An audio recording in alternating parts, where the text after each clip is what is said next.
Count. I had another Elmsley Count tutorial which I will keep up if you want to check that out, because I think it's a bit easier. The Elmsley Count that I used to do, which looked something like this, was a little bit easier than the Elmsley Count I do now. So if you want to check that out and you're a beginner, go check that one out. But come back here for the more advanced and more smooth Elmsley Count, okay? So I'll just show you what the Elmsley Count is and what it looks like. It looks something like this. So you're showing 4 queens, but in actual fact you only have 3 queens. That's the problem, and you actually have a sneaky little joker hanging around in there with the ladies. So that's a quick performance of the Elmsley Count, and now I will get on to exactly how to do that. So now for the tutorial on this.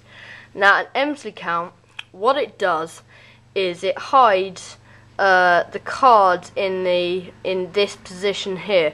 Okay, so it hides all of these cards before the last card and after the second card, okay?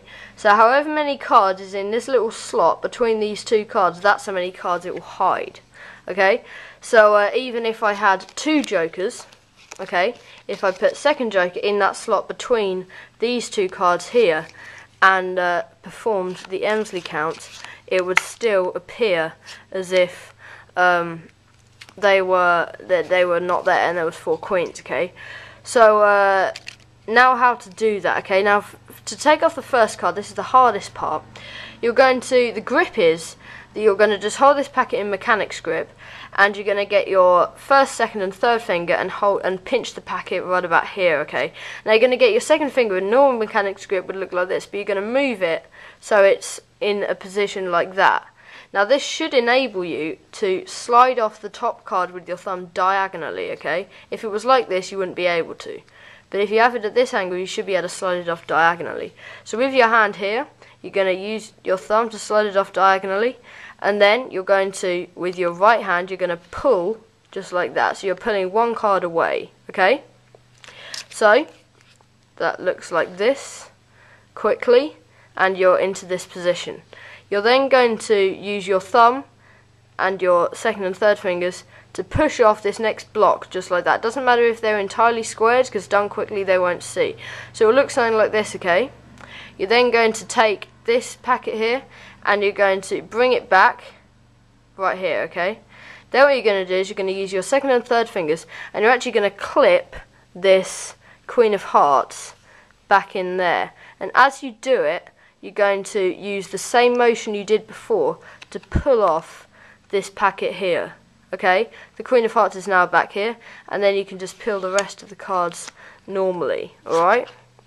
Now after you've done this, I should mention that the cards you're trying to hide will end up at the bottom. So in order to prevent this, just move a card to the bottom, or after you have performed the Elmsley Count, just move this last card to the bottom as well, okay? So one more time. Take this, push it up, get into this grip, pull off.